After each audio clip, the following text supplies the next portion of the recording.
Boa noite, pessoal. Sejam bem-vindos a mais um podcast Vida Saudável em Debate.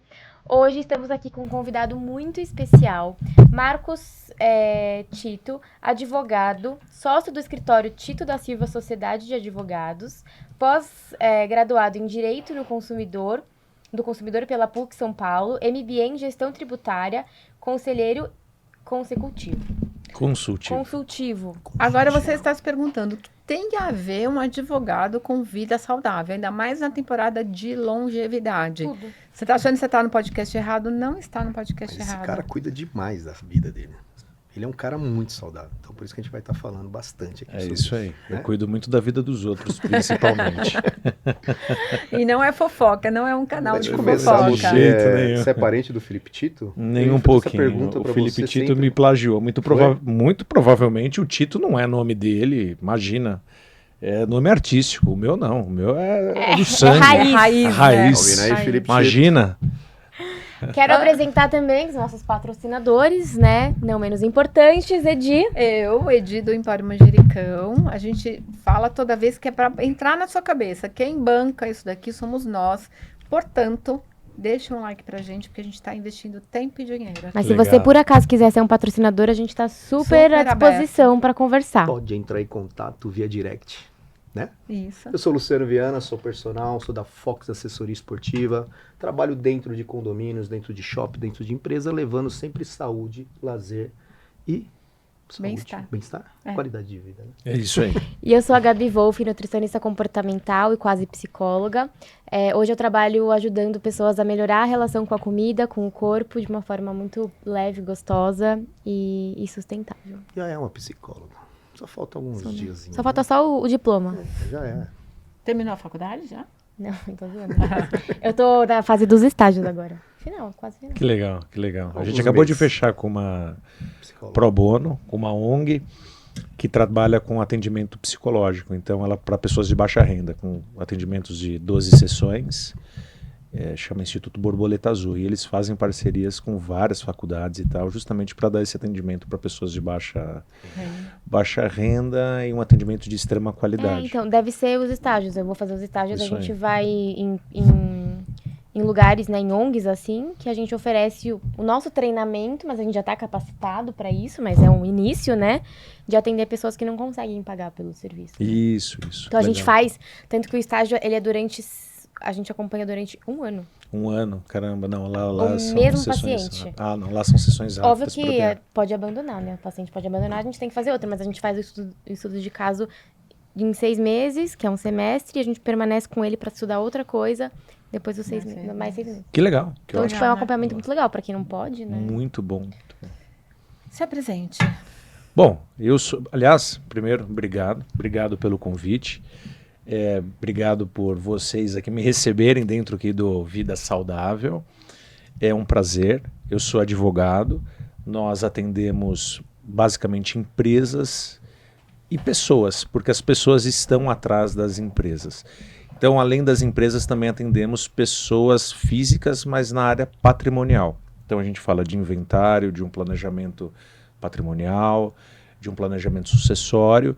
E, infelizmente, infelizmente nem tudo é para sempre. Também a gente faz uns divórcios ou outros que também tem a ver com planejamento, né? Tudo claro. começa pelo casamento, regime, etc. Então, estou aqui à disposição. Vamos conversar, porque tudo que a gente decide hoje, ele reverbera lá na frente. E aí a gente pode ter uma velhice com dor de cabeça ou com mais tranquilidade. E você está se perguntando, a gente falou, por que trazer um advogado? Nós estamos na temporada de longevidade e a gente sabe que aumentou a expectativa de vida aí para 76,4 anos e as pessoas estão envelhecendo, já não se aposentam mais. Antigamente, 50, 45 anos, a pessoa estava aposentada porque ela morria ali na faixa dos 60 anos. Isso não acontece mais. Então, você precisa se planejar, porque não é só a questão da saúde que a gente bate tanto na tecla aqui, né? Que é saúde, qualidade, atividade física, alimentação. Isso, ele é fundamental, mas também é fundamental você ter um planejamento para envelhecer. Porque senão você vai chegar lá, quem que vai pagar a assistência médica, né? Mesmo que você for para o SUS, né? Você precisa comer, você precisa se vestir, você precisa morar, você tem uma série de coisas que se antes as pessoas viviam ali até os 55, se eu não me engano, acho que na década de 40, a expectativa de vida era 50, 55, a gente aumenta, 50% a mais, hoje é 75. Você precisa se planejar para Você precisa depois, se quando você planejar. parar de Exatamente, trabalhar, como é que você vai... Se eu não me engano, eu vi uma continuar vivendo, matéria né? do jornal na década de 30, dizendo assim, idosa de 42 anos Exatamente. morre, sei lá do quê. Quer dizer, idosa de 42 Hoje as mulheres anos. estão tendo filho aos 42 Exatamente. 42 anos hoje não é mais nem considerada a meia-idade, como era dito antigamente, alguns anos atrás, né? Um jovem de 40 anos. É um Olha lá, jovem quem de fala, 40 olha lá, o anos. jovem. Olha o idoso Tá aqui, ó, flor da idade, gente. E Tito, a gente estava Legal. conversando um pouco que tem a questão do planejamento financeiro, né? Que você precisa... Ninguém pensa aos 20 anos que vai chegar aos 70, né? Você Isso nem aí. imagina. Mas você precisa ter um planejamento Imagino. financeiro. Você imagina? Eu imagino. Mas você se planeja, Gabi, financeiramente para isso? Você fala, não, eu vou guardar, investir. Guardar parece coisa de gente antiga debaixo do colchão. Mas eu vou investir. Eu não tenho nada em casa de Você dinheiro. separa É. aquele dinheirinho pra isso. Vou separar aquele dinheirinho. Eu tive previdência privada logo que comecei a trabalhar. Tirei tudo para montar o meu negócio e nunca mais recuperei. Mas serviu para alguma coisa, Sem entendeu? dúvida. Mas quando os meus filhos nasceram, eu fiz previdência privada para os dois. Pagava ali um pouquinho. Quando eles foram para a faculdade, os dois fizeram faculdade pública, eu peguei aquela previdência privada Entregou e falei, é pra seu. eles. Já tem idade para gerir isso. Não sei nem o que eles fizeram com o dinheiro, porque já não era mais uma questão minha, era uma questão deles. Mas eu Espera-se que eles fiz. tenham usado... Espero que eles tenham usado para bem. Até porque eu dizia o seguinte, se vocês entrarem em faculdade pública, universidade pública, esse dinheiro é de vocês. Se vocês não entrarem, esse dinheiro vai ser para pagar a faculdade. Porque eu não vou tirar do meu bolso para isso. Eles foram espertos e os dois fizeram universidade Que pública. ótimo. E aí entrou na universidade, eu dei o dinheiro e eles se viraram. Mas eu fiz esse planejamento no nascimento deles. E tinha minha previdência. E é sério, gente, eu tirei o dinheiro da minha previdência para montar o meu negócio. Me arrependo. Porque podia ter deixado esse dinheiro lá e podia ter tido uma outra fonte de Senão renda. ia ter o podcast, tá? Não ia ter nada, podcast. nada disso teria Não, acontecido. mas assim, eu não sei se é certo ou errado. A gente se Você não planeja assim, sabe. eles planejam, eu não sei. Às vezes também não fazer isso, você ia estar numa condição pior, assim, né? Não sei como é que ia não ser. sei. Mas quando eu fiz a previdência privada, era pensando sim. Eu sempre fui CNPJ. Eu trabalhei, sei lá, acho que eu trabalhei registrada na minha vida 5, 10 anos. Antes da vida, o que é moda agora é ser CNPJ, eu sempre fui. foi. Mercado publicitário Isso não aí. tinha registro em carteira.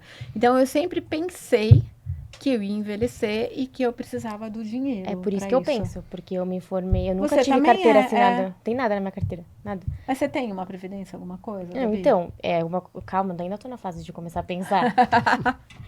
Não, então, já tô pensando nisso, o que fazer? Porque eu sou pessoa física, eu tô virando CNPJ agora, e é isso, assim, eu não tenho, nunca tive carteira assinada. O que fazer, Então- Marcos Tito? Então, essa questão do planejamento financeiro, aí a gente tem vários gurus, vários professores, vários consultores por aí. Não é muito a minha área, mas eu vou dar um pouco da minha experiência para compartilhar Os com seus clientes, vocês. Vai. Não, O vamos que lá. você vê aí com seus clientes? Vamos lá, eu vou falar um pouco ao meu respeito. E aí, depois eu também posso falar dos meus clientes. Quando eu era estagiário, eu lembro que eu ganhava R$500 por mês. E minha faculdade era 450 na época. Você tinha 50 aí. Aí eu tinha R$50. Esses R$50 era. Eu quis fazer academia, eu tinha 18 anos. Minha academia era 45. Caramba, sobra 5. Eu falei, bom, se eu for mandado embora agora, eu vou sair com uma mão na frente e outra atrás, que eu era estagiário. Mês que vem eu não pago a faculdade e eu não posso perder a faculdade. Então o que eu fiz? Eu arrumei um outro estágio. Então tinha 2 estágios. Aí começou a me sobrar R$200. Beleza. Eu coloquei uma meta. Eu preciso ter dinheiro para pagar 3 meses de faculdade guardado. Porque quando for mandado embora, eu tenho 3 meses sua para reserva me de emergência, recolocar. Minha reserva de emergência. Eu terminei a faculdade, eu tinha 1 ano de dinheiro, 1 ano de faculdade guardado. Fui para uma pós, pensei a mesma coisa. Quando eu terminei a pós, eu tinha dinheiro para 1 ano de pós. Então tudo eu fui trazendo essa... Vamos lá, se eu ganhasse 3, eu não contava que eu ganhava 3. Eu ganho 2 e 1 eu sempre guardo. E aí ontem mesmo eu ouvi alguém dizendo que parece que se você guardar 30% dos seus ganhos lá, coisa de R$500 por mês, mais ou menos. Não sei se era 30% ou R$500 por mês. E aplicando não sei aonde, em 30 anos você teria R$1 milhão, R$1 milhão, isso acumulado. E ele usou esse 30 anos com base no financiamento imobiliário, que você faz de 30 ou 35 anos. Então, cara, quando você paga, em vez de você pagar 3 apartamentos, você guarda isso daqui, em 30 anos você tem R$1 milhão que vai gerando poupança para você. Mas para responder a sua pergunta, o que hoje eu tenho visto? Hoje, as pessoas, em razão do acesso mais facilitado ao crédito, da nossa economia, que apesar de, às vezes, um pouco claudicante, ela está melhor do que ela foi na época dos meus pais, por exemplo, daquela inflação maluca antes do Plano Real. As pessoas elas têm adquirido mais patrimônio. O acesso ao crédito facilitou muito que as pessoas comprassem seus carros, os seus apartamentos imóveis. E hoje o Brasil ele é extremamente empreendedor. As pessoas estão empreendendo demais. Dizem que o Brasil é o país mais empreendedor no mundo, né? Isso aí é contabilizado lá pelo número de CNPJs que são abertos. A gente tem muito MEI, a gente tem muita pequena empresa. A Eireli era uma empresa de pequeno porte, aí foi mudada para limitada unipessoal. Então tudo isso veio dessa escalada do empreendedorismo. Eu acho que hoje as pessoas estão ganhando, talvez com mais facilidade, agora a internet, que abriu as portas para muita coisa, do que tinha antes. A grande questão é, as pessoas estão tão preparadas para reter ou para guardar aquilo que elas estão ganhando com mais facilidade do que os nossos pais tinham antes? Então, nossos pais, os nossos avós, por exemplo, eu estava falando agora do meu avô. Ele veio da Paraíba, uma mão na frente e outra atrás, analfabeto, e aqui ele construiu um patrimônio, que ele sempre lutou com unhas e dentes. Você chega lá na casa dele, ele tem um arquivo que tem a escritura de todos os imóveis, tudo muito bem documentado, apesar de ser uma pessoa semi-analfabeta. Todos os carros dele, assim, a pintura, a limpeza é impecável. Foi conquistado a muito custo. Então ele tem muito zelo. Hoje, será que essa geração, a nossa nova geração, a minha geração, apesar de conquistar com mais facilidade, tem cuidado com uma maior facilidade ou com um maior cuidado? Porque eu vejo que hoje as pessoas estão conseguindo mais dinheiro, estão conseguindo mais acesso. Hoje, Minha Casa Minha Vida, por exemplo, de 34 metros ali numa região legal na Zona Sul onde a gente mora, por exemplo, no Jardim Marajoara, R$230 mil. Uma pessoa que ganha ali no Minha Casa Minha Vida, acho que R$3 mil, ela consegue comprar com uma entrada de R$800 e um baita subsídio do governo. Então as pessoas estão tendo mais acesso ao patrimônio, ao bem imóvel. Carro, então, não sei se vocês se lembram lá, quando no primeiro mandato, o segundo mandato do Lula, você comprava carro sem dar entrada nenhuma, 60 parcelas lá sem dar entrada, um monte de gente foi tendo. E aí fica a pergunta, o que fazer com isso? Aí eu tenho dos meus clientes gente que conseguiu ganhar muito dinheiro, gente que da mesma forma que ganhou, perdeu, gente que ganhou, perdeu para reinvestir. Então acaba não sendo uma regra. Agora aí no final da vida, aí eu também pego muitos clientes, que aí já é o final da vida, aí a gente já está falando de um inventário, de um cliente que ele está sempre cuidou dos seus negócios, sempre geriu o seu dinheiro, de repente ele teve um derrame, foi acometido por demência, por exemplo. E aí, como é que fica esse patrimônio? Aí a história fica mais difícil, porque aí vai para a mão da mulher, ou do marido, ou dos filhos, e aí aquela pessoa acaba perdendo um pouco da sua autonomia. Mas você vê, as pessoas pensam nisso. Por exemplo, eu cheguei lá nos meus 70 anos, estou chutando uma idade aqui. Muita gente acha que não vai morrer eterno, né? Isso. Mas a pessoa... Você tem clientes que a pessoa fala assim, olha, estou com 70 anos, quero planejar o fim da minha vida. Não tenho. Não tem? Não, na verdade, a maioria das pessoas... Não é que eu não tenho. A maioria das pessoas ainda tem isso como tabu. É interessante como, apesar da gente ser finito, nós temos um senso de de infinitude. Não vamos embora. Nunca acho que vai acontecer nada com você. Talvez seja até porque a filosofia ou a religião fala que nós somos seres infinitos. Esse corpo que nós temos, ele é passageiro. Mas, sendo ou não, ninguém tem na cabeça de... Todo mundo tem a certeza que vai morrer, mas ninguém fala, vou morrer amanhã. A gente sempre deixa... Enfim. Algum dia eu morro, não agora. Aí, além disso, para nós, a morte é um tabu. Ninguém quer falar da morte. Então, assim, eu tenho poucos clientes que têm essa consciência. Então, semana retrasada, em dezembro, uma pessoa, por incrível que pareça, veio para mim, Marcos, tudo bem, tudo bem. Nossa, eu tô feliz, por quê? Não, que eu consegui passar todos os meus bens, ele é uma pessoa idosa, um senhor, consegui passar todos os meus bens para os meus filhos, fiz lá a doação, tive que vender um apartamento para pagar o imposto, mas agora eu tô tranquilo. Porque eu posso morrer em paz e os meus filhos também não vão ter briga, não vai ter briga de inventário, cada um com a sua parte. Caramba, já tem gente que eu converso que fala assim, problema é deles, eu não quero pensar nisso. Quando eu morrer, eles que se virem, eu não vou estar aqui pra ver. Demais pra conseguir. Eu ralei demais, isso aí, pra conseguir. O problema da morte é pra quem ficou vivo, não pra quem morreu. É isso aí, o problema da morte é quem ficou vivo. Tanto quem chora é quem tá vivo, o morto não tá vendo nada, enfim. Então, é um tabu. Agora, também é uma conscientização. Porque o que a gente vê? Legal. Você tem um patrimônio aí, porque hoje, não é hoje, vamos lá. Uma pessoa que na periferia, meu avô, minha avó materno, eles conseguiram um imóvel na periferia de São Paulo. 30 anos atrás, ele custava 20 mil reais. Hoje já custa 600 mil reais. Então, digamos que 20, 30 anos, essa pessoa conseguiu 2 lotes na periferia que não dava nada. Hoje seria um patrimônio de 1.200.000 reais. Certo? De mercado. Tá. Só que aí você deixa lá 2 filhos que ganham cada um, por exemplo, um salário mínimo, R$ 1.500 por mês. Como é que eles vão conseguir gerir aquilo? Será que eles vão conseguir pagar o imposto daquilo? E aí eu tô fazendo uma conta meio baixa, mas assim, tem gente que é imóvel comercial, tem mais patrimônio. Então os filhos não têm dinheiro para manter, começa a ter dívida de imposto, de uma série de coisas, e aí começa a perder o patrimônio, porque não tem dinheiro para sustentar o patrimônio. Valeu a pena aquela pessoa que conquistou tudo não ter feito planejamento? Ele não viu que ele tá morto, mas todo aquele legado indo embora porque não teve um planejamento, ele não pensou ali que os filhos poderiam ou não.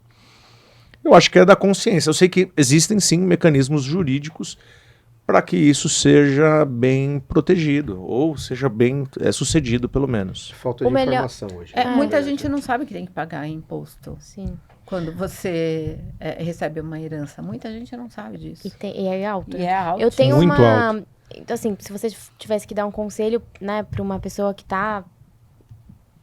um pai ou uma mãe, enfim, que tá pensando nos filhos, né? Então, tá bom, eu vou ver o que eu vou fazer com o meu patrimônio pra ser o mínimo de estresse e problema quando eu morrer. A melhor opção é dividir em vida ou é fazer outra coisa? Você tem um custo também pra dividir, então, que não é baixo. Não é baixo. Assim, ó, vamos lá. Assim, não te interrompendo, Imagina, mas te interrompendo. Imagina. Doar em vida fica mais barato do que foi isso que eu falei. Do que o inventário? Mais fácil, mais barato. O que seria a melhor opção? Então, vamos lá. É assim, ó. Gente, é uma coisa que eu falo. Até nos negócios, né, eu falo isso. Dinheiro, ele mexe com a cabeça das pessoas. Muito. Mexe e mexe muito, cara. Não adianta falar que não mexe, porque mexe. Mexe com a cabeça dos filhos, mexe com a cabeça do cônjuge que sobreviveu. Mexe com tudo. O que eu geralmente aconselho? Vamos fazer um estudo. Por exemplo, vocês fizeram uma pergunta. O que é mais caro, um inventário ou uma doação? Pelo imposto, é o mesmo valor. A doação 4%, o inventário 4%, porque é o mesmo imposto. O inventário ele é mais custoso, porque é um processo. Então você paga custas do processo e você vai pagar um advogado. E o advogado ele vai cobrar a bagatela de 6 a 8% do valor do patrimônio que está em jogo. Então é um segundo, entre aspas, imposto. Para mim é maravilhoso. Sou advogado, poxa, eu vou fazer um inventário de 5 milhões de reais, que hoje a pessoa fala, 5 milhões é um absurdo. É o que eu tô falando para vocês. Uma casa na periferia que era 20 mil, hoje é 600 mil, o cara tem 4 casas, tô falando de 2 milhões de patrimônio, 1.800. Maravilha. Só que a pessoa ganha 2 mil reais por mês. Isso aconteceu lá no meu escritório.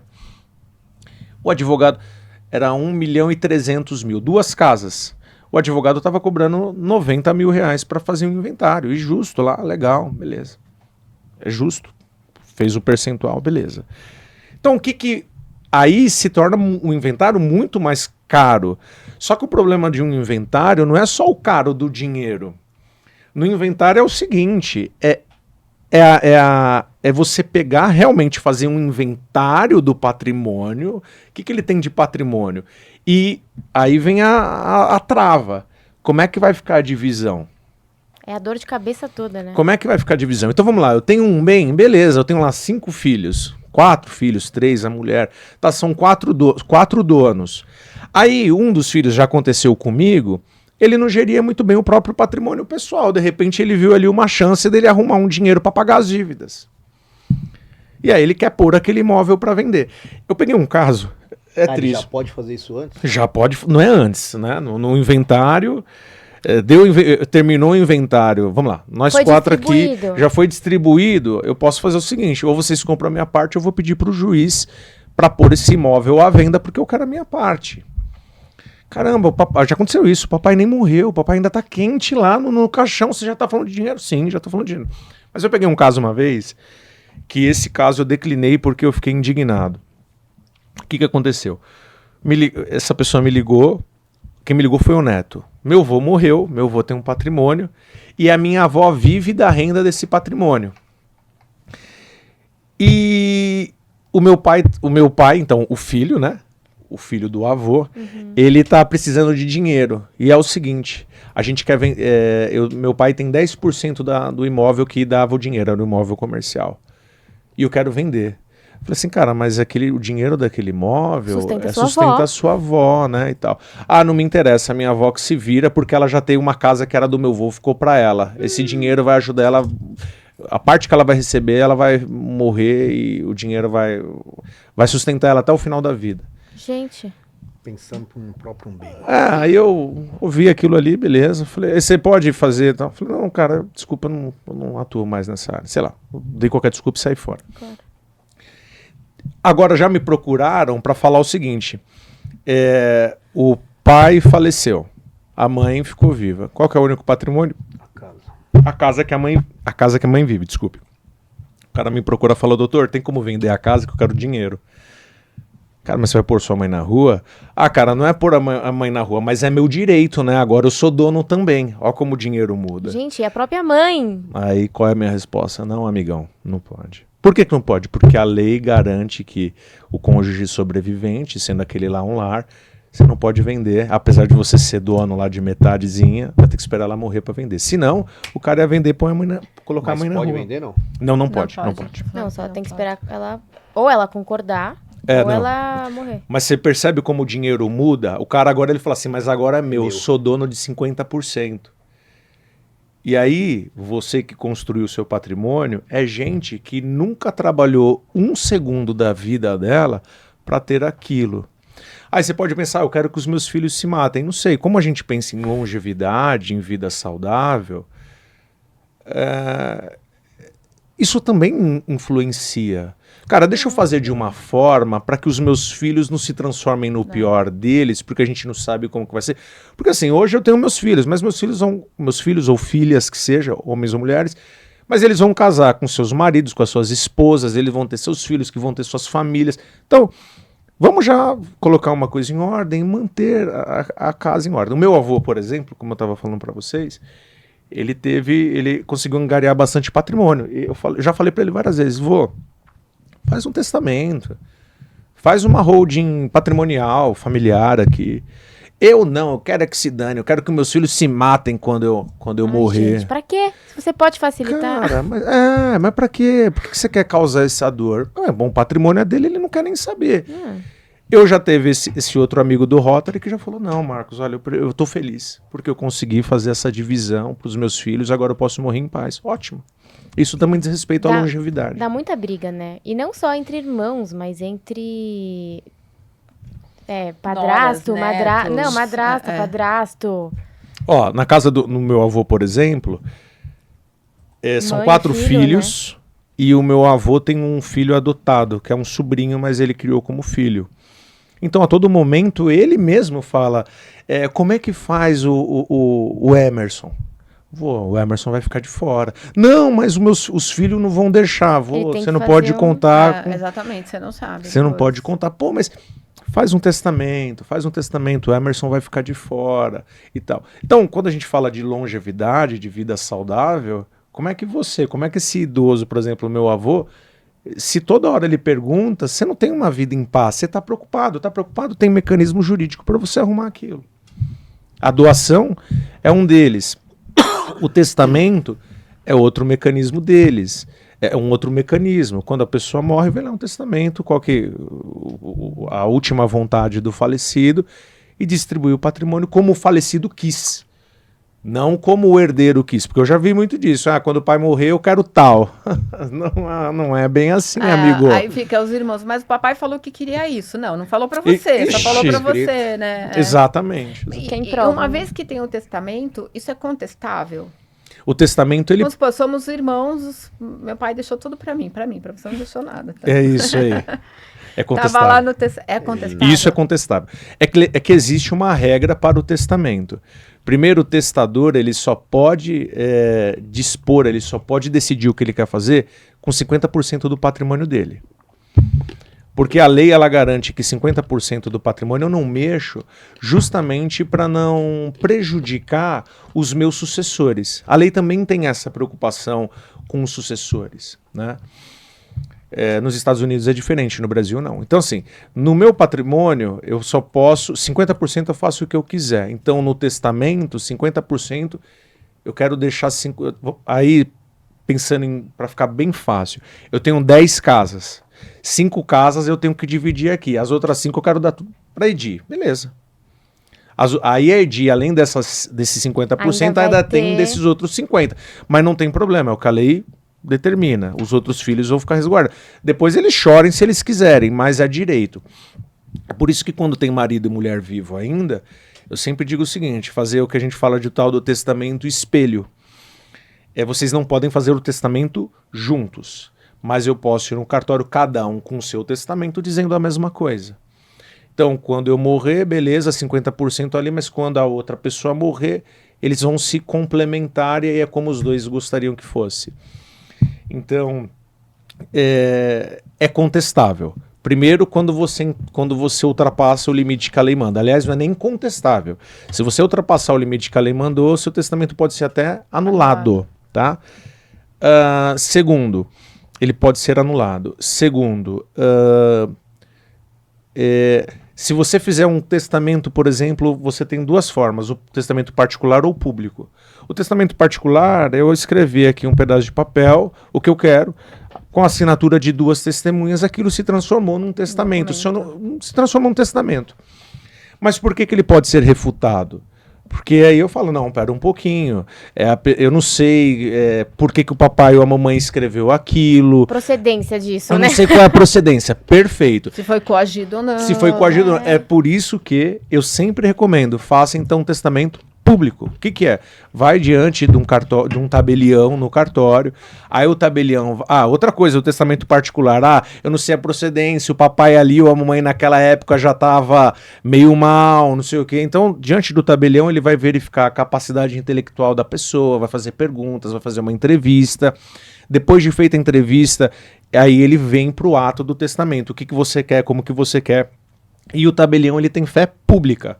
Então, esse testamento não é que ele é impossível de quebrar. Mas é muito mais difícil porque tem muito provas mais ali de que realmente era vontade. Né? Para eu quebrar esse testamento, eu tenho que alegar a má fé do tabelião, que ele mentiu, ou que a capacidade da pessoa plena ali, a capacidade não estava plena e foi omitida. Então, mas ele é muito mais seguro. Então, o testamento ele, como você disse, o particular pode ser refutado, o público menos, e tem essas regrinhas também.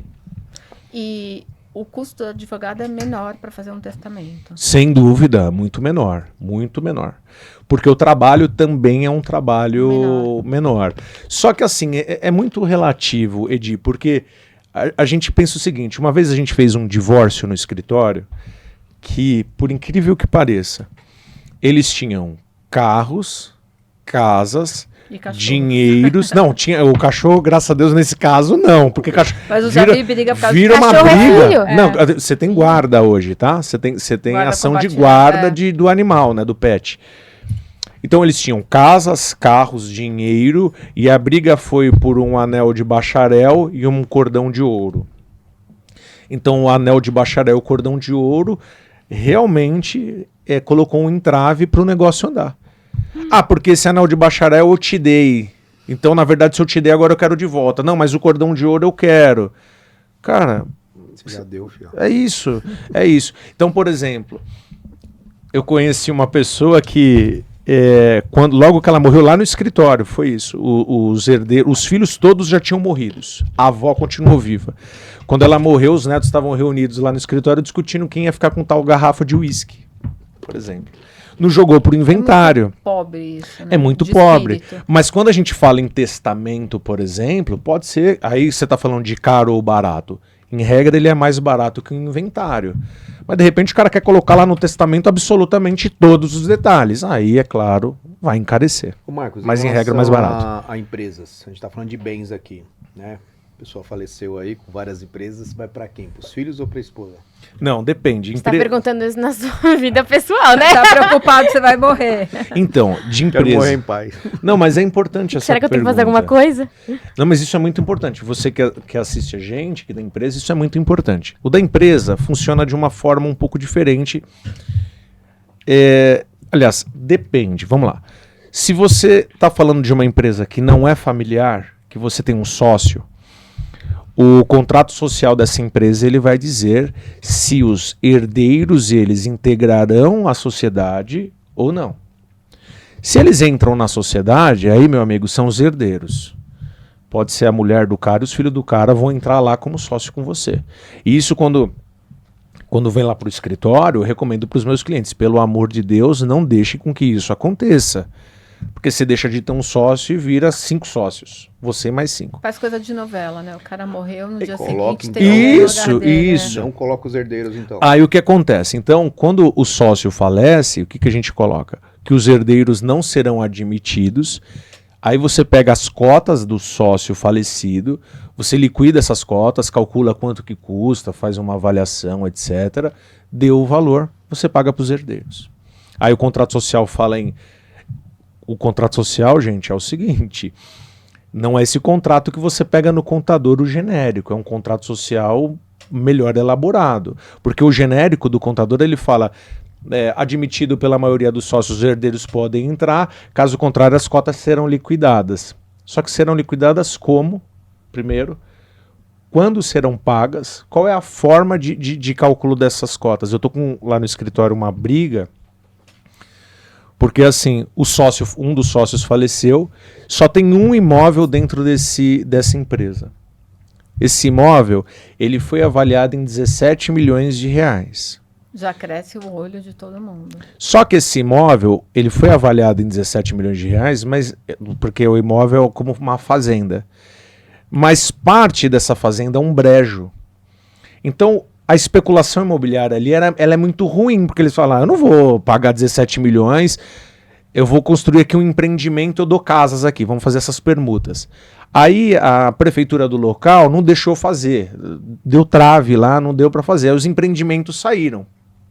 Mas eu tenho uma avaliação lá que o terreno vale 17 milhões, mas ninguém paga.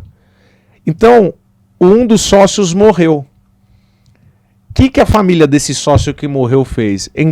Usou o contrato social. Falou, o contrato social é genérico, o que a lei manda?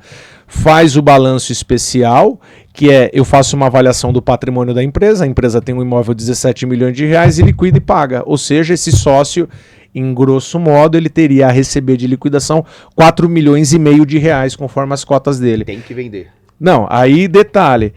Esse imóvel, parte dele está alugado como um centro de treinamento para um time de futebol. Sabe quanto que é o valor do aluguel? R$12 mil por mês. 12 mil. Então, assim, eu tenho um imóvel que ele está avaliado 17 milhões, Que não ninguém vale paga, 17 milhões. não vale 17 milhões, ninguém paga, ele me dá um aluguel de R$12 mil por mês, só que porque o contrato é falho, o cara usou lá na brecha, agora eu vou usar os 17 milhões para receber 4 milhões e meio, ou seja, você vai me pagar às vezes o que o seu imóvel realmente valeria se você quisesse vender.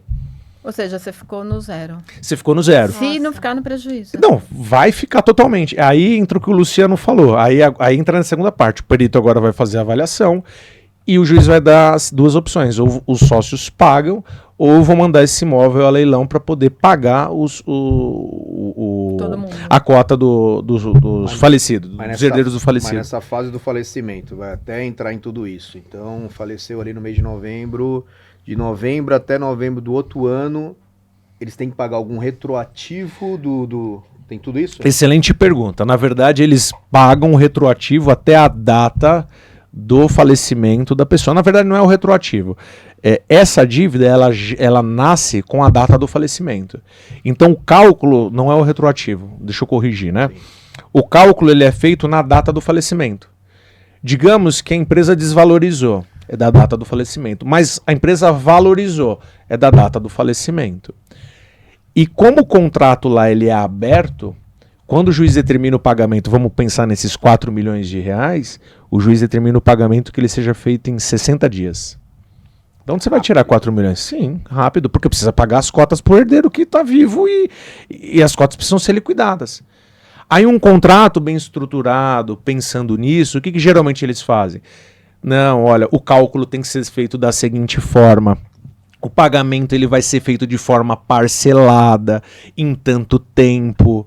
E aí sim, aí vem, para resumir a resposta da sua pergunta, nem os herdeiros entram e nem a empresa fica descapitalizada. Ela vai pagar de uma forma a manter a saúde da empresa. Isso é uma sociedade quando eu tenho... Não é uma sociedade familiar, eu tenho sócios diferentes. Aí eu tenho uma sociedade familiar. Como é que fica? Aí entra num plano de sucessão. Por exemplo, o avô Torantim, do Antônio Hermínio de Moraes, eles não admitiram como sucessão do Antônio Hermínio nenhum familiar. Eles pegaram todos os familiares, colocaram no conselho da empresa e trouxeram um CEO do mercado para poder controlar a empresa. Fantástico.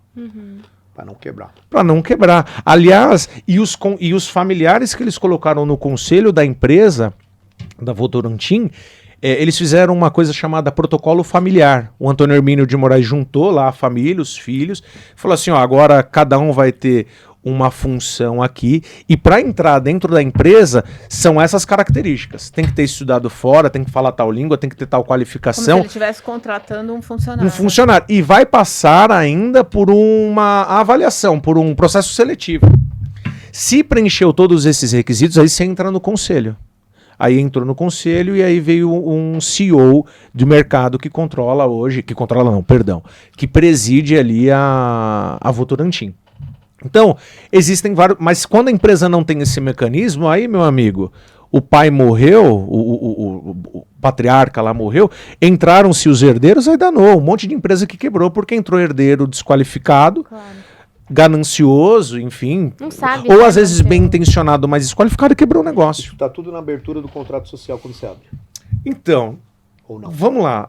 A abertura do contrato social ela é muito importante quando eu não tenho uma empresa familiar. Porque pensa o seguinte, eu tenho uma empresa familiar, pensa lá comigo, Meu filho é meu sócio, minha esposa é minha sócia. é isso, de qualquer forma a família vai entrar. Então por isso que quando a gente está falando de empresa familiar, aí uma dica, gente, faz um plano de sucessão, faz um protocolo familiar, olha, eu ainda estou vivo, eu tenho 36 anos de idade, eu vou morrer com 90 anos, mas eu tenho uma empresa. Então, quando eu morrer lá na frente, olha, a gente faz aqui, os meus filhos, a minha esposa, quando entrar, tem essa Isso condição. pode ser atualizado ao longo. A Vamos todo supor que momento, a Aos todo momento. 36 anos eu fiz um plano e depois descobri que meu filho não levava o menor A jeito. todo cara, momento. Eu posso atualizar. Você pode atualizar. O testamento também pode ser atualizado. Atualizar, né? A briga do testamento do Gugu, por exemplo, se eu não me engano, era essa. Que o Gugu, perdão, tinha mudado a vontade, então ele mudou, aquela não foi a última vontade do Gugu. Como eu não tinha nenhum testamento, um novo testamento, aquele lá de 2011, 12 foi o que valeu. E por que essa demora, por exemplo, o caso dele? Mas é porque briga, né? é porque teve apesar do testamento, teve essa briga da mãe por conta da questão de esse novo testamento que ele fez, o testamento dele foi feito lá nos Estados Unidos, então teve essa briga, mas no final eles entraram em acordo porque ela não ia conseguir, ela já tinha perdido. Então, esse plano, o protocolo familiar pode ser revisitado, o testamento pode ser revisitado. A doação não, né? A partir do momento que você doou e foi feito lá, lavrado a doação, você não volta mais. A não ser que o doador, ele cometa um ato contrário ao donatário que recebe, um ato contrário ao doador. Tente contra a vida do doador, me fugiu a palavra. Mas ele seja ingrato, por exemplo. Tem uma ingratidão uma jurídica ali. Ele atentou contra. Aí eu posso desfazer essa doação. Mas é caso excepcional. Caso não, foi feito a doação, você não volta atrás. Usufruto, que é muito comum. Muito importante. O usufruto é muito comum. Eu faço a doação, então para a Edilene, mas o Marcos é o usufrutuário. Então você é a proprietária do imóvel, a nua proprietária que eles falam. Só que quem administra, quem vai gerir o imóvel, quem vai usar o imóvel como seu, é o usufrutuário, sou eu. E você só vai conseguir ter essa propriedade plena quando eu falecer. Entendi. Então, por exemplo... Legal isso. Muito. Aí eu vou dar o exemplo... Mas você paga as taxas de doação normal. Você paga a taxa de doação e as custas, e imposto e taxa também do usufruto. Então você paga um pouquinho a mais, sim.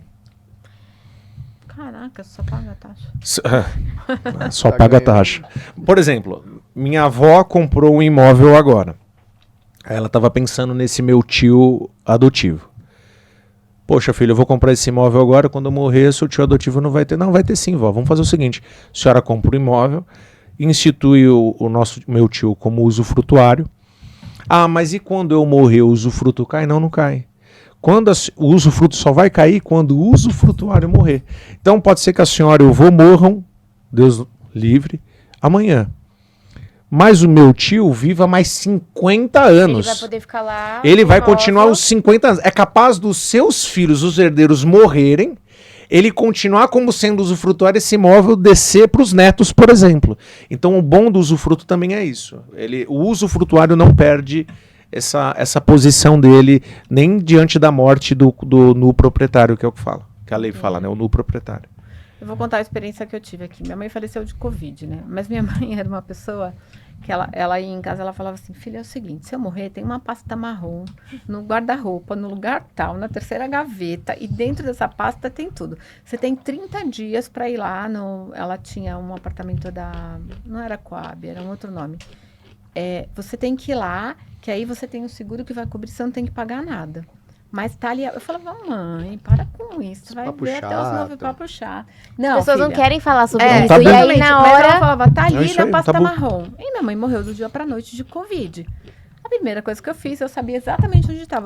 Ela fazia questão de todo domingo falar onde estava a pasta. Eu fui lá, peguei a pasta, estava tudo organizado, todos os documentos lá dentro. O que facilitou muito minha vida. O que dificultou é que eu não sabia a senha de banco, eu não sabia absolutamente nada. Não sabia o que fazer com aquilo. Não sabia o que fazer. Você era filha única, não? Não, eu tenho uma irmão, é melhor a gente não comentar sobre isso. Quer dizer, eu não tenho um irmão, eu tenho alguém que nasceu da mesma mãe. E aí eu peguei essa tal de pasta marrom, tava tudo organizado, fui lá no CDHU, era o apartamento dela. Fui lá no CDHU, dei entrada. E depois eu descobri que não eram 30 dias, você tinha um 60. ano. Sei lá, mas tinha um prazo muito maior. E foi no meio da pandemia, você tem que lidar com tudo aquilo, mas ela facilitou muito minha vida. Quer dizer, facilitou, mas aí eu tive... O Luciano tá derrubando tudo aí, gente. Só não quebra isso. Mas aí eu tive a questão que eu tive que lidar com inventário, tive que lidar com um monte de coisa, a questão financeira. Junto tal. com o luto, né? Que a gente Junto também com o tem que luto, lembrar a parte junto da com a psicologia. pandemia, Isso aí. Que é muito mais complicado do que a gente tá falando, porque envolve muitas outras coisas. E aí você tem que ser racional, porque você tem que ir lá, pegar o documento da entrada, ir atrás, porque tem uma questão financeira. Tive que pagar o inventário, porque meu irmão não deu um centavo. Judicial ou extra? Foi judicial. Poxa, judicial. Podia ter feito no extra. Bom, enfim, fui lá, paguei tudo. Aí, quando eu resolvi tudo da minha mãe, eu cheguei para os meus filhos e falei assim, ó, tem um papel aqui, ó. Minhas senhas do banco, os meus e-mails. Vocês guardam isso daqui, porque isso aqui... Não, mãe, eu falei, não, pelo amor de Deus, uma pastinha. Igualzinho eu que sua mãe tenho falou. aqui, ó, o seguro de vida, Mas você tá fez aqui a diferente, você pólice. explicou tudo. Exatamente. E eles falaram, não, mãe, imagina, você não vai... Eu falei, não me tá interessa, acontecendo, porque mãe? a Tá acontecendo dor alguma de coisa? cabeça que eu tive É isso. Não para quero que vocês resolver... tenham. Porque assim, eu sabia que o documento da minha mãe estava lá, mas tinha uma série de outras coisas envolvidas, isso só aí. que eu não sabia. Isso aí. Né? E vai em banco, e vai não sei o quê. E é isso que você falou, Gabi, você tem que lidar com o luto. Eu tive que fazer tudo sozinha, porque meu irmão é inútil.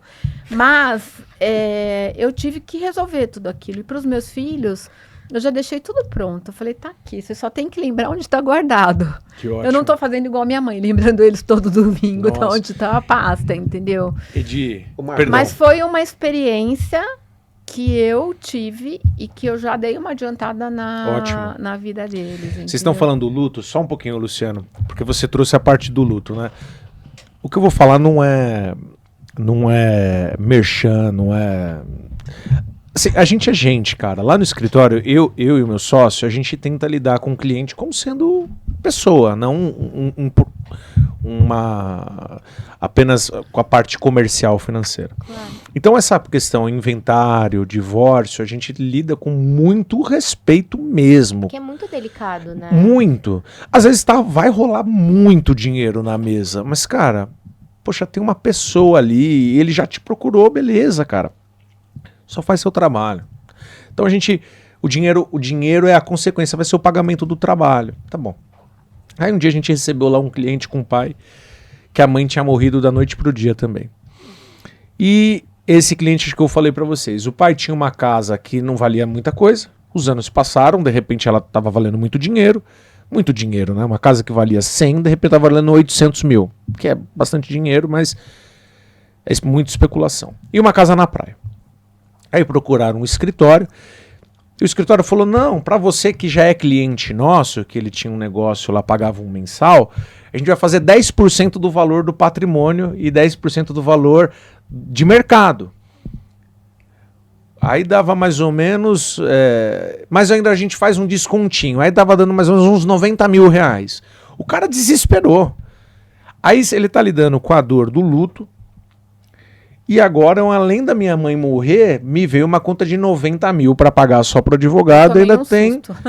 E ainda tem os 4% do imposto. Você tomou um susto. É ali, ó, né? No cash. Agora vamos lá.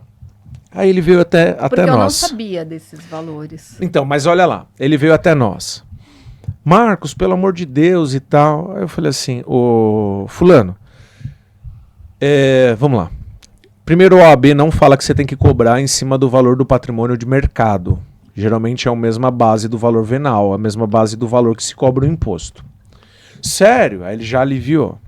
Mesmo assim, e também não é 10%. Apesar que a OAB cobra mínimo, ela não fala de máximo. O cara quiser cobrar 50%, mas depois ele vai ser procurado lá pelo OAB pelo valor exorbitante.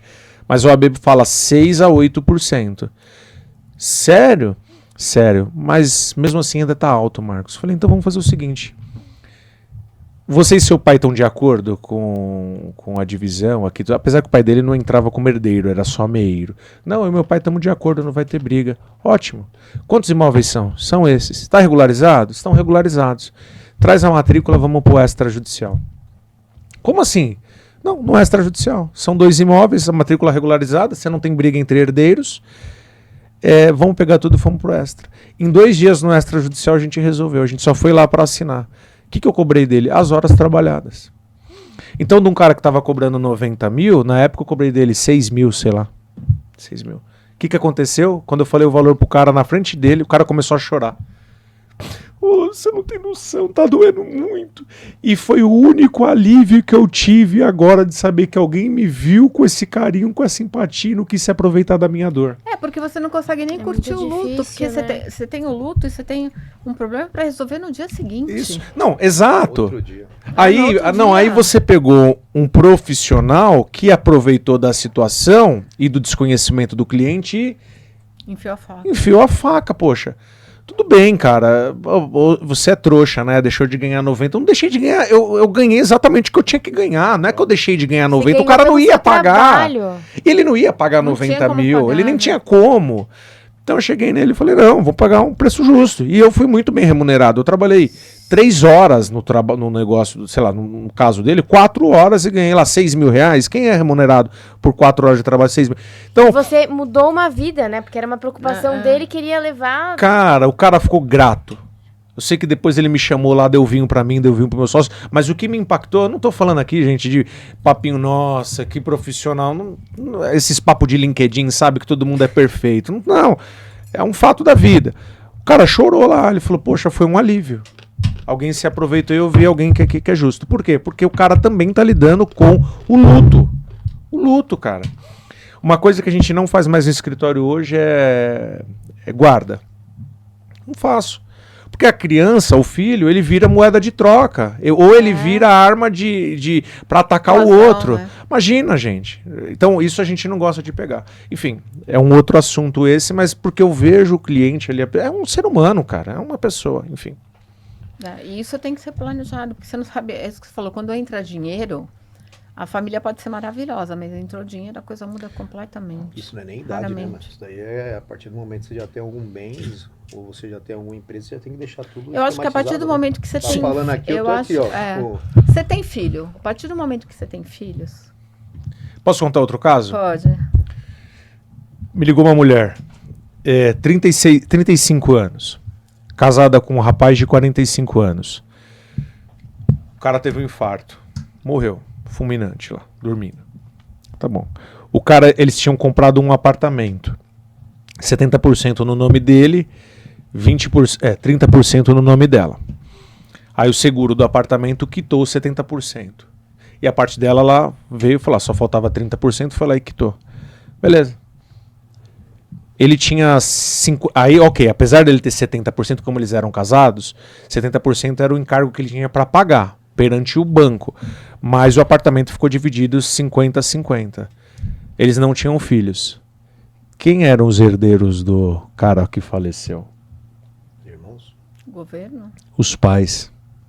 De repente, os pais que não gostavam da nora, os sogros que não gostavam da nora, chegou e falou assim, ó, ou você me paga os 50% do apartamento ou a gente vai entrar na justiça para vender. Aí a pergunta era, eu sou casado, na época eu era recém-casado, eu pensei, cara, eu também tô pagando financiamento. Eu não tenho um filho, na época eu não tinha. Se eu morrer, pelo amor de Deus, eu jamais gostaria que os meus pais viessem aqui e tocassem a minha mulher de casa. Isso aqui é tanto dela quanto meu, é tanto meu quanto dela. Que é isso? Pois é. Me ligou desesperada lá. E os caras entraram com a ação, ela teve que fazer um jeito lá, correu para poder comprar a parte dos pais. Porque os pais viraram herdeiros porque assim, a lei fala que a ordem da sucessão são os filhos, os descendentes, se não tiver os ascendentes. Então, eu tô falando... Por último.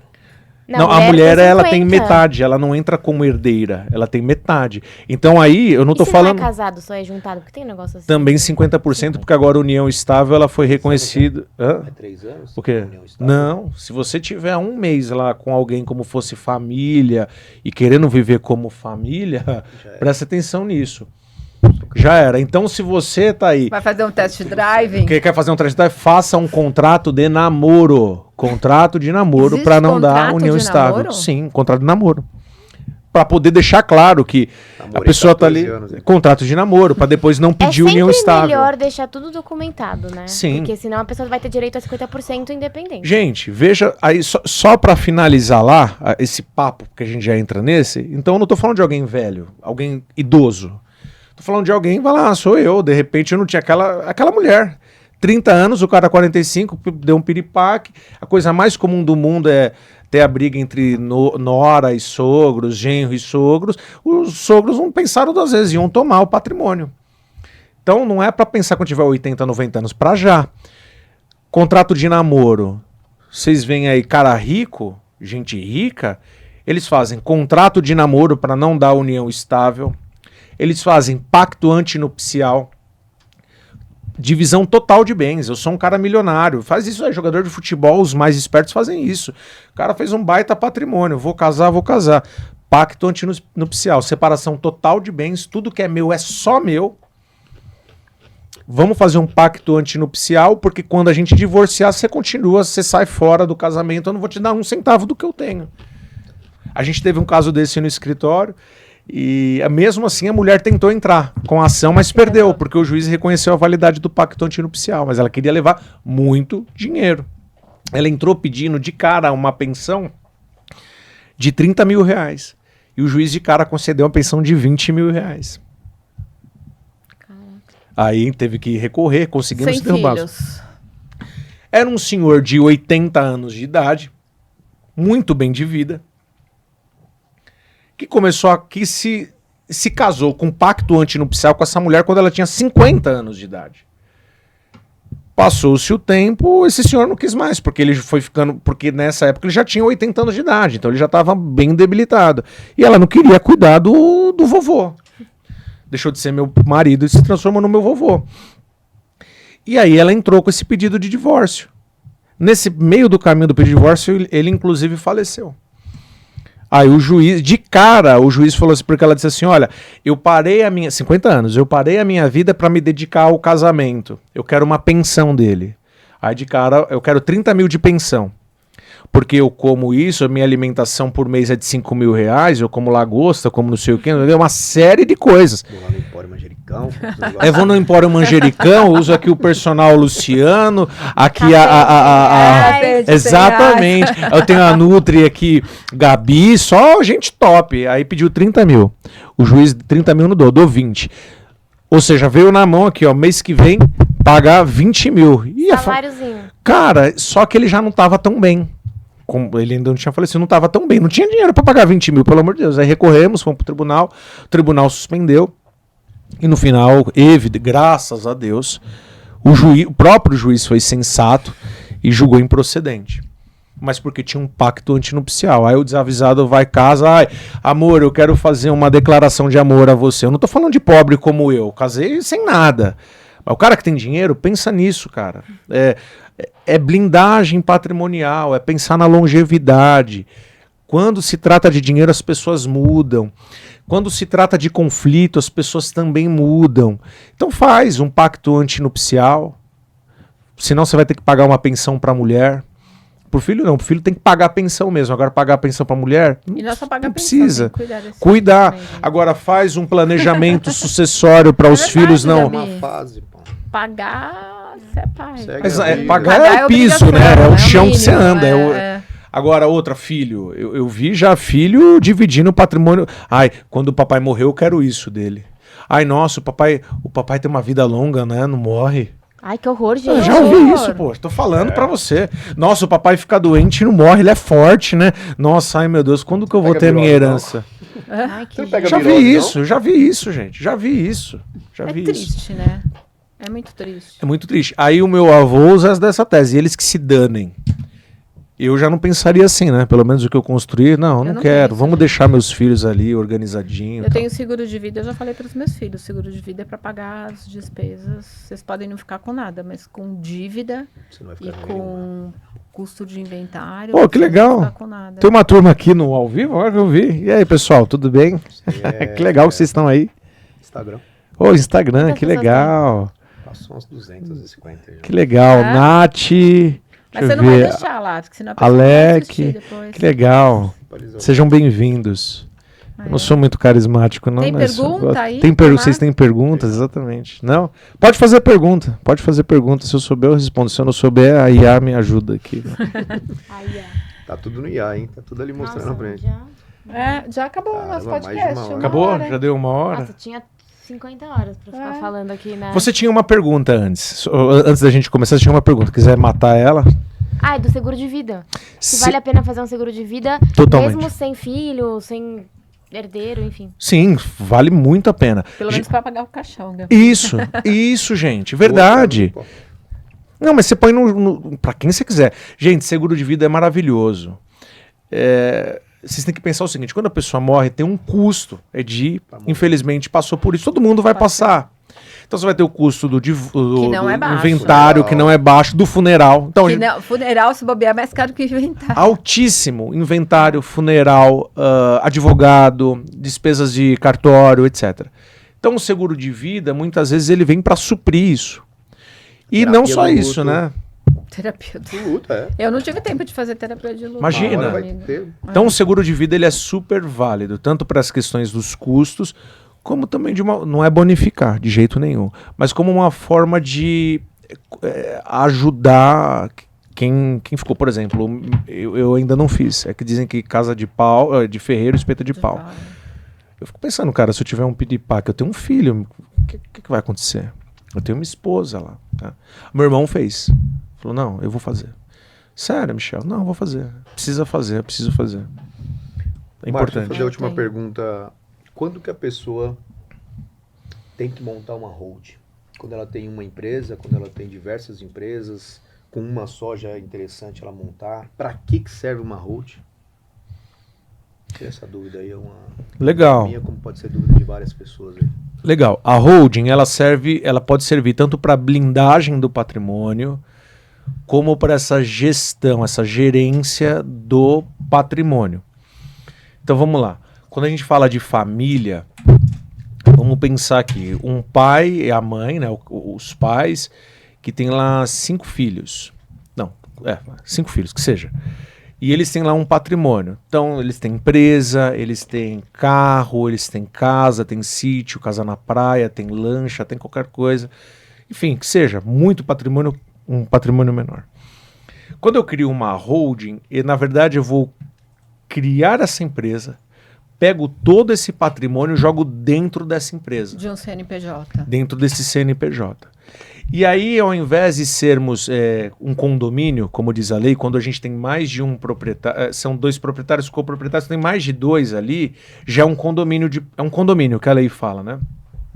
Ao invés de serem várias pessoas donas de um mesmo imóvel como um condomínio, na verdade, são várias pessoas que têm as suas cotas sociais naquela empresa cujo patrimônio cujo capital, o valor é integralizado pelo patrimônio e pelas empresas. Então a gente decide como uma empresa a gestão dos imóveis. Então, por exemplo, vamos lá. A partir de agora, eu não tenho mais 25% naquele imóvel, eu quero botar aquele imóvel para vender porque eu quero a minha parte. Eu falo de cotas sociais. Ou ponho as minhas cotas à venda, ou não, ou como que vai ser a distribuição? Outra coisa, tá bom. O valor que foi arrecadado da receita desse patrimônio, como que ela vai ser distribuída? Então a gente está falando de transparência, de uma melhor gestão. A gente está falando também de uma transparência, melhor gestão, a administração. Então, por exemplo, os patriarcas, eles podem ficar ali e falar assim, olha, agora eu também vou instituir que vai a contabilidade que eu quero que faça a gestão, o jurídico que eu quero que faça a gestão, a administradora imobiliária que eu quero que faça a gestão dos patrimônios. Então, eu dou nome às pessoas ali. E na hora de eu vender fazer a doação das cotas, eu posso fazer doação com usufruto, que o valor ele é muito menor, o percentual e o valor é menor do que a doação, por exemplo, do pedaço do imóvel, do pedaço do imóvel, a doação do imóvel. Então você ganha também. Se eu transformar o meu imóvel num CNPJ e fizer os meus imóveis e fizesse, o custo é menor? O custo é menor, porque você já não está tributando como pessoa física, você tributa como jurídica. O valor é menor. Por exemplo, o imposto de renda de uma pessoa física, o teto lá, vamos lá, 27,5%. De uma pessoa jurídica, você vai falar 15%. Entendeu? E aí, vamos lá, os pais falecem. Quando os pais falecem, os filhos continuam na administração daquela empresa. Aí lembra que a gente falou do estatuto, do contrato social da empresa? Aí o contrato social tem regra, quem vai cuidar do quê? Quem vai ser o próximo a administrar ou não. Então tudo isso conta. E outra coisa que é o que você perguntou, Luciano, blindagem patrimonial. Você também blinda o seu patrimônio por trás de um CNPJ. Então, para você chegar no patrimônio aí eu tô falando, o sócio fazendo burrada aí, até chegar no patrimônio dele, eu tenho que entrar no patrimônio da empresa, desconsiderar a personalidade da empresa e chegar no patrimônio do sócio. É um caminho mais difícil de se chegar. Entendi. Não sei se eu consigo explicar Que aula, hein? corretamente. Não, mais ou menos. A gente tem aula, porque Não. quando a gente ficar milionário, a gente já sabe de onde O podcast Boa. inteiro foi Boa. uma aula. Pô, que Nossa. legal, que legal. Mas tudo isso, por último, gente, eu sei que a gente já passou. Pensa nisso, gente, porque quando a gente recebe ligações, quando a gente pega no escritório, briga por um anel, por uma Cordão. corrente, querendo tirar a própria avó da casa que ela lutou para construir, os filhos que eram unidos, de repente se digladiando por conta de dinheiro, eu acho que isso diz respeito também à longevidade, a uma vida saudável. Não Porque aí você tem consegue Mentalmente envelhecer saudável. tranquilo, né? Tranquilo. Não tem Tranquilo. dúvida disso. Você vai envelhecer tranquilo. Com certeza absoluta. Eu gostaria realmente. Ou, por exemplo, na pior das hipóteses, assim, eu gostaria que o meu patrimônio fosse feito dado essa destinação. Eu vou ficar tranquilo, eu vou morrer em paz. Ótimo, faz parte. Um testamento. Tem várias outras coisas que a gente poderia ter falado aqui. Legado da hora. É o legado. Mas tem várias outras coisas que a gente poderia ter falado por aqui. Por exemplo, quando uma pessoa perde a capacidade dela plena, das faculdades mentais. Aquele caso que eu estava falando para vocês, uma pessoa super rica, quando perdeu as faculdades mentais, um familiar não estava cuidando a contento, aí tirou a cuidadora, tirou o fisioterapeuta, etc. Como é que fica? O cara tendo dinheiro e não está gerindo. Então tem outros aspectos que a lei também dá O para que é fazer. pior ainda, porque a pessoa tá viva, tá aqui vendo tudo e não consegue usufruir do que não ela tá própria, usufruindo, que é dela. que ela Que é tá dela, viva. Então aí a gente tem mecanismos como a autocuratela, eu ia falar autocuratela, que você, hoje, agora, aqui na minha capacidade plena, eu vou lá no cartório de notas e eu nomeio, eu falo, olha, um dia que eu perder a minha capacidade, eu quero que fulano de tal, seja ele quem for, seja o meu curador. Ao invés de alguém entrar com a interdição e o juiz nomear um curador, não, eu já quero nomear quem vai ser o curador, que vai gerir meu patrimônio e a forma como ele vai gerir. Ótimo. Tem uma outra procuração chamada procuração mandato duradouro. Mandato duradouro serve só para questões de saúde. Então, quando eu tiver com problema de saúde, incapaz, eu vou nomear aqui a pessoa XPTO que vai cuidar de todos os aspectos relacionados ao meu cuidado da saúde ali, cuidados médicos, etc, etc. Aí chega lá o filho, não, eu não concordo, não interessa, aquela procuração tem validade, quem está falando sou eu, em nome do seu pai, que enquanto estava bem disse que eu deveria cuidar, justamente porque provavelmente você não ia deixar. Então tudo isso, porque a gente está pensando aqui, quando eu morrer, e quando eu ficar, e se acontecer de ficar incapaz? E aí? Quando você morrer, você pode até pensar, eles que lutem, né? Eles O que eu acho lutam, né? mas Quando eu você estiver vai vivo, e incapaz, aí? né? E ficar incapaz. Então tem o mandato, eu tô lendo porque eu tô no final do dia já. Mandato duradouro e ou da tarde ou da noite. Um beijo pra vocês. Tá da noite, já. À noite. Então A da gente noite. gravando e quem tá assistindo já tá tarde. Então é isso. Mandato duradouro e autocuratela são coisas que você fazem para agora, a gente faz para agora, para ter um efeito quando infelizmente perder ali as suas faculdades. Então não basta cuidar da alimentação, cuidar da atividade física, cuidar do sono, cuidar da saúde mental. Tem um monte de coisa pra cuidar. Tem um monte de coisa pra cuidar. Financeiro, É isso aí. patrimônios. Bom, jurídico permeia todas as áreas das nossas vidas e em todo o tempo. Uma professora uma vez disse assim, a gente nasce sobre o manto do direito e a gente morre sob o manto do direito também. Sim. É isso aí. Resumindo, se você tá aí só ensaiando pra fazer, sabe que tem que fazer alguma coisa, mas não fez e vai falar, depois eu faço, já faz. E procura um porque advogado de confiança. Tito, Procura ele. deixa suas redes sociais. marcostito.adv, meu escritório é Tito da Silva Advogados. Nosso escritório está localizado aqui na região de São Paulo, na Zona Sul. Fiquem à vontade, mandem perguntas lá tanto no meu WhatsApp, no meu Instagram, quanto do escritório. A gente vai ter o maior prazer de respondê-los. Tá, e segue a gente lá no Nosso YouTube, canal. no nosso canal, que a gente quer virar milionário através do YouTube pro Marcos Tito gerenciar Pra a gente nossa. poder Que pagar ótimo. você. Então façam isso, por favor. 2.000 inscritos até o final de fevereiro, hein? É. Pessoal, Uma- muito obrigada. A última pergunta, ó. O que é vida saudável para você? Vida saudável é a gente pensar no amanhã, no hoje, viver o hoje, pensando também em viver o amanhã. Vida saudável é cuidar da questão espiritual, emocional, física, manter relacionamentos, cultivar o sorriso e dar valor àquilo que realmente interessa, o que realmente fica. As boas memórias, as boas amizades, as boas lembranças, aquilo que é passageiro, a gente não deve se preocupar. Muito bem. Recados? Não? Se preparar pra morrer, gente. Até É caro, bro. Até morrer dá trabalho, Pelo amor custa. de Deus. Não dá trabalho para você que... o brinde dele. Opa, que legal. Tem um presente do Empório Manjericão para você. Obrigado, Luciano Di. quase pegou pra É o ele. mimo, é. Ah, muito Aquele obrigado. a gente vai dividir porque o outro convidado faltou. Cadê? A gente Empório divide. Manjericão, mas cadê o nome? Ah, é que tá aqui dentro. Ó. Ah, bom. Tá, abre aí pra mostrar. É que eu, como às vezes apresentando o outro podcast, eu sempre falo, não, deixa eu mostrar aqui Tem pra aí. audiência. São Uau, bombons pra deixar essa noite bombom. mais doce. Olha que legal. Leva pra mulher. Empório Manjericão. Isso aqui também é vida saudável. Olha, muito bem. Chocolate saudável é saudável em dobro, né? Ao É. quadrado. Obrigado. Então, gente, até semana que vem, quarta-feira, às 20 horas, no YouTube, a gente se vê. Obrigada, viu, Marcos? Obrigado. Tchau, Tchau, tchau. tchau, gente.